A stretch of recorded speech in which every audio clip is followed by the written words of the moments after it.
Kurupt. He killed two of his bodyguards. They're trying to kill him. Killed his bodyguards. They blame it on me because he made a song about me.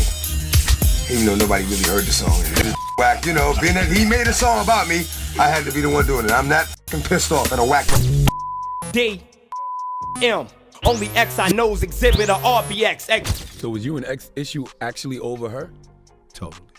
Oh, so X was messing with her when y'all was together? Totally. What was it like being around DMX? DMX was dangerous, man. It's like when you around him, he's like, you don't know what's gonna happen. You know what I'm saying? Very unpredictable. Hip-hop beefs almost never end well. And that was definitely the case with DMX and Kurupt. Let's just say Kurupt learned that the hard way. When you're grown, you gotta put away childish things. You know, I had an issue with DMX. Right. And about some serious While their feud wasn't as famous as some others, it got just as ugly. Things escalated to the point where Kurupt became the target of a hit that ended with two of his bodyguards and Kurupt himself narrowly escaping death. Rumors started flying that DMX might have been behind it, which wasn't hard to believe given his reputation. A lot of people in the industry have spoken about how dangerous DMX could be. What was it like being around DMX? DMX was dangerous, man. It's like when you around him, he's like, you don't know what's gonna happen. You know what I'm saying? Very unpredictable. DMX was a true lone wolf. He hated gangs, including the Crips, Bloods, and everything they stood for. Meanwhile, Kurupt was a certified Crip, and DMX wasn't shy about calling him out on it. Kurupt needed an entire crew to go at DMX, but DMX didn't need anyone. He made sure Kurupt paid in blood. There's a lot to break down, so let's dive in. Let's take it back to the early 1990s. At the time, DMX was the undisputed underground king of the New York rap scene, while Kurupt was just starting to make a name for himself on the West Coast. In 1992, when he was only 19, Kurupt and his close friend Daz Dillinger signed with Death Row Records. Together they formed Tha Dogg Pound, with Kurupt repping the Rolling 60s Crips and Daz repping the Rolling 20s Crips from Long Beach, California. Not long after, Tha Dogg Pound expanded into a larger crew known as the Dogg Pound Gangsta Clique, DPGC, which included heavyweights like Snoop Dogg, Nate Dogg, and RBX. The crew first hit the scene in a major way with their appearances on Dr. Dre's classic 1992 album, The Chronic. They continued making waves in 1993, playing a big part in Snoop Dogg's legendary debut album, Doggy Style. Kurupt and Daz appeared on several tracks and skits, solidifying their place as a key part of Death Row's success. By 1994, Tha Dogg Pound was ready to step into the spotlight themselves. They kicked off the rollout for their debut album, Dogg Food, with the single What Would You Do? The track was a hit and even earned a Grammy nomination in 1996 for Best Rap Performance by a Duo or Group. Ever heard of a slaughter? I oughta start dipping, sipping on that ST gets me to tripping. I don't slip, so When Dogg Food finally dropped on October 31st, 1995, it debuted at #1 on the Billboard 200, selling over 270,000 copies in its first week. The album's success cemented Tha Dogg Pound as one of the hottest duos in hip-hop. By 1996, Kurupt's personal life was heating up as well. He started dating Brooklyn rapper Foxy Brown, and by 1997, the two were engaged. Meanwhile, on the East Coast, DMX was beginning his meteoric rise. After signing with Def Jam, he dropped his debut single Get At Me Dog in February 1998. The song was a hit, peaking at number 39 on the Billboard charts, and made it clear that DMX was a force to be reckoned with. By now then you slip. I'm on some bullshit that's got me jacking niggas flipping.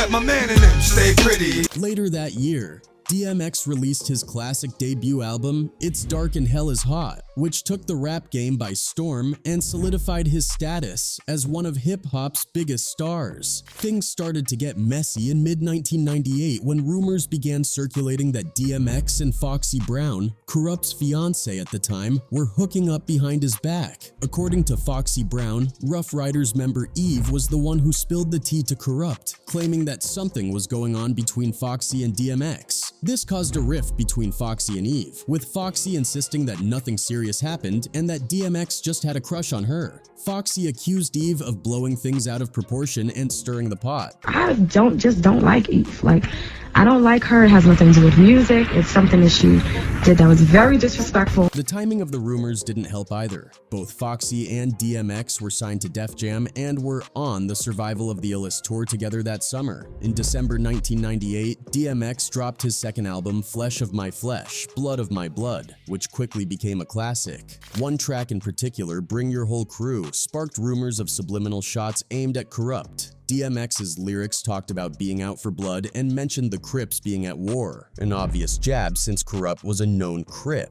In the same song, DMX questions how much trash someone could talk with his lips on the floor, calls someone a bitch, and even refers to a fake pit. I'm out for blood with the Crips at war. How much could you talk with your lips? So I scratch you, so I snatch up your face, fake ass.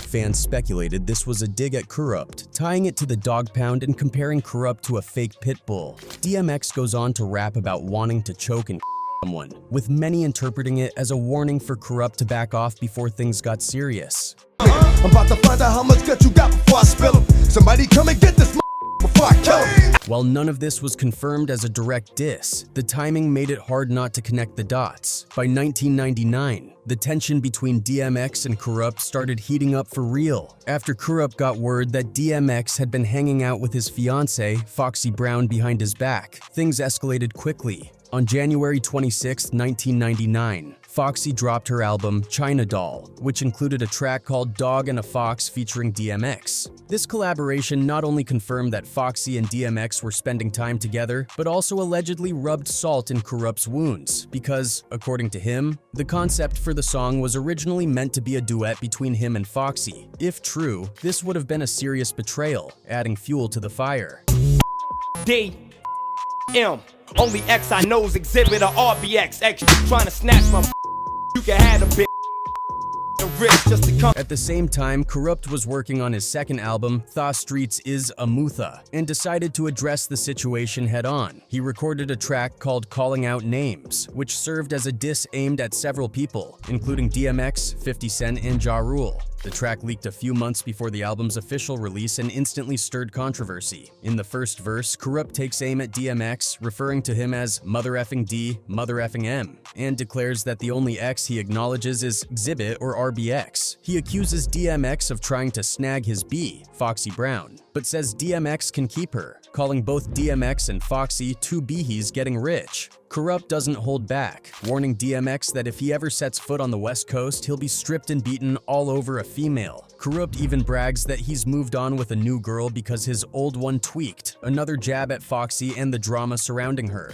In the second verse, Kurupt shifts his attention to Rough Riders, making it clear he doesn't have love for anyone in the crew except Eve. This praise for Eve seemed to confirm Foxy Brown's claim that Eve was the one who told Kurupt about her and DMX. Kurupt then fires off more shots, saying, F Rough Riders, F the Firm, and F Belly.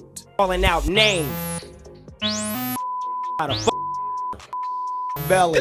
The Firm was the group Foxy was a part of, led by Nas, while Belly was the 1998 film starring DMX and Nas. Kurupt's dices were clearly aimed at DMX and Foxy, with Nas getting dragged into the mix after he publicly praised the DMX and Foxy situation in an XL interview, even suggesting Foxy should have been with someone from New York. To top it off, Kurupt ends the track by mocking DMX's signature "Get at me, dog" line, mimicking DMX's delivery and sarcastically taunting him. On the original version of the track, Kurupt even mocks DMX right at the beginning. Not long after Kurupt dropped his diss track Calling Out Names, things took a dark turn. On October 17, 1999, around 11:40 p.m., Kurupt was at Echo Sound Studios in Los Angeles, working on his album Tha Streets Is a Mutha, when a shooting occurred. The incident left his bodyguard, Dwayne Dupree, dead from multiple gunshot wounds to the chest, and two other rappers, Willard Givers and Javon Jones, injured with gunshot wounds to the calf and foot. Immediately, speculation started flying that DMX was somehow involved in the hit, considering the timing and Kurupt's recent diss track. However, a spokesperson for DMX quickly responded to clear his name, stating, DMX is in Miami recording his album. It is unfortunate that an act of that nature happened. DMX is not knowledgeable of this. I just got off the phone with him. DMX himself also denied any involvement in the shooting. Kurupt, he killed two of his bodyguards. They're trying to kill him. Kill his bodyguards. They blame it on me because he made a song about me. Even though nobody really heard the song. And this whack, you know, being that he made a song about me, I had to be the one doing it. I'm not fucking pissed off at a whack. But despite his denials, whispers about his possible connection to the incident didn't completely die down, given his reputation and fiery personality. A month later, on November 16, 1999, Kurupt dropped his album Tha Streets Is a Mutha. As expected, the controversial track Calling Out Names was included, featuring all the disses aimed at DMX, but Kurupt didn't stop there. On another track, Who Ride With Us, he took things a step further. At the end of the song, there's a skit where Kurupt is flipping through fictional radio stations. One of the stations features a parody of DMX, complete with someone imitating his voice, adding another layer of mockery to their beef. If I bleed, it's blood.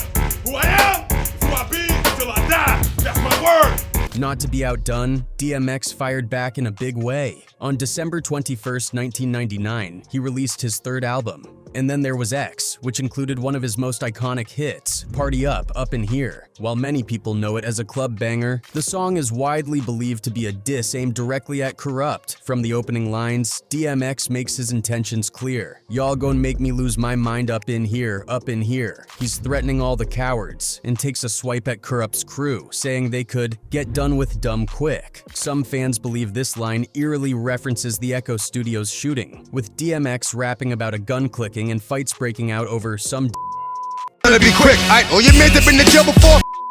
Get all the mother cat you run with, get done with. They go to one over some.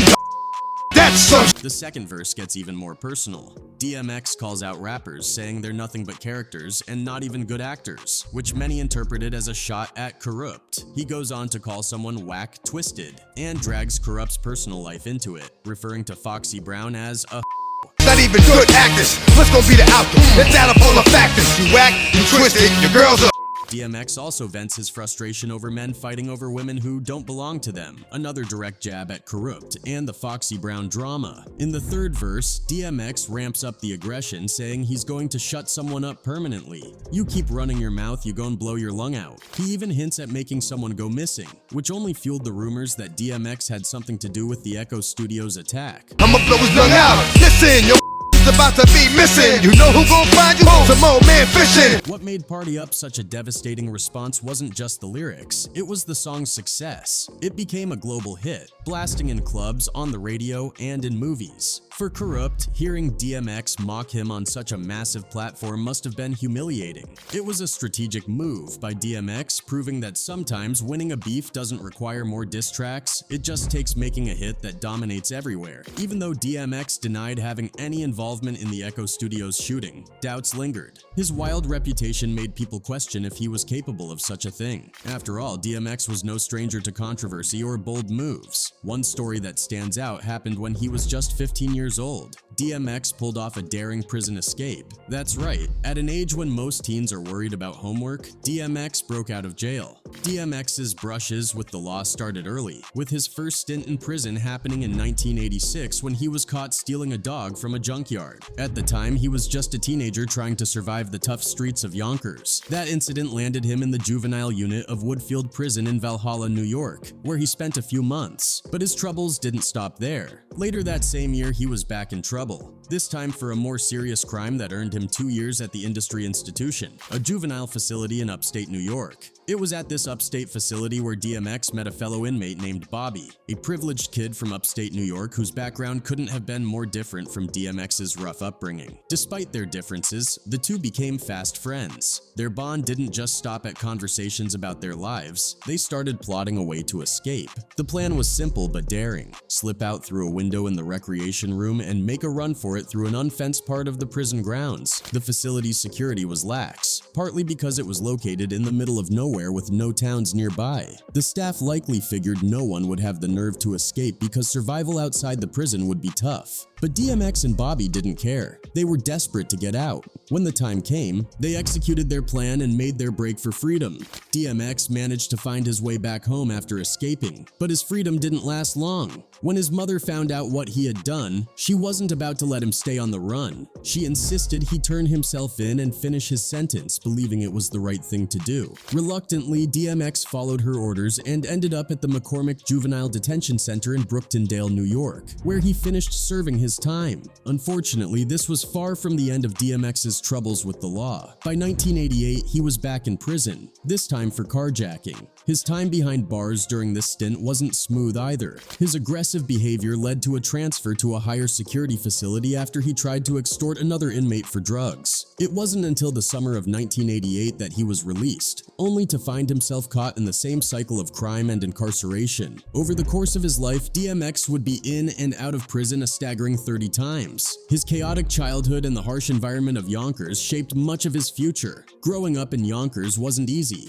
especially for a teenager like DMX, who was surrounded by crime, gangs, and violence at every turn. The streets of Yonkers were notoriously dangerous, with gang activity running rampant and life feeling like a constant battle for survival. Officer Montero, a longtime member of the Yonkers Police Department, shared insight into the challenges faced by young people in the area. He explained how gangs in Yonkers often preyed on vulnerable kids from troubled homes. Kids like DMX. They would target teens who looked like they were struggling, wearing old, worn-out clothes or clearly lacking money. These gangs would offer quick cash or new clothes as bait. Once the kids accepted, they were trapped, forced into a life of crime, acting as enforcers or drug runners to pay off their debts to the gang. Officer Montero remembered one incident vividly. He and another officer came across a man being savagely beaten outside a bodega on New South Main Street. When they broke up the fight and asked the victim if he wanted to press charges, he refused. For Montero, this wasn't surprising. He had seen this happen countless times before. The beatings were often part of gang initiation rituals. In this case, the victim was being initiated into Chicano Nation, a powerful Mexican street gang in the area. Yonkers had no shortage of gangs, with around 30 different groups operating in the city. These gangs were tied to hundreds of crimes, including 368 reported incidents in 1 year alone. For kids like DMX, who grew up surrounded by this violence and gang culture, it was nearly impossible to avoid getting caught up in the chaos. Fast forward to January 17th, 2000. DMX was at the American Music Awards held at the iconic Shrine Auditorium in Los Angeles. During the event, he made an appearance in the press room where he answered a series of questions from reporters. Naturally, someone brought up the lingering beef between him and Kurupt. DMX's response: he said there wasn't any issue between the two of them. 2 questions. How are you dealing with the conflict with Kurupt? All right, first of all, there is no conflict with Kurupt. You know, so I'm not dealing with anything. It was a surprising answer, to say the least. After all, Party Up seemed to contain lines that many believed were clear shots at Kurupt, and the tension between the two had been buzzing in the industry for a while. So why the sudden downplay? Some thought it was DMX's way of brushing Kurupt off, refusing to give him any attention. Others speculated it was a calculated move, possibly to divert attention from the rumors linking DMX to the shooting outside Echo Studios. Was it damage control, or was DMX genuinely over the drama? Nobody could say for sure, but his response left more questions than answers. Kurupt, for his part, stayed relatively quiet during this period. Despite Party Up becoming a global hit and playing in every club and radio station, Kurupt chose not to respond with another diss track. Instead, he took a different approach. On July 17, 2001, he dropped his album, Space Boogie Smoke Odyssey. One track, Just Don't Give a F, addressed the lingering feud. In the song, Kurupt let it be known that he was ready to squash the beef with DMX. But that wasn't quite the end of their story. A few years later, on August 23, 2005, Kurupt released his album Against the Grain. One track, Speak On It, reignited some of the old tensions, albeit in a subtle way. In the song, Kurupt spoke on people comparing rappers like 50 Cent, Ja Rule, and DMX to Tupac. He firmly shut those comparisons down, saying there would never be another Tupac. Then, in a direct call-out, he mentioned DMX by name, saying he wasn't the new Tupac either. Ain't no new Tupac. DMX ain't the new Tupac. After that, the feud between DMX and Kurupt faded into the background. Then, in 2017, nearly 2 decades after their rivalry started, something unexpected happened. Kurupt and DMX ran into each other at an airport. According to Kurupt, the encounter was friendly, and the two finally buried the hatchet for good.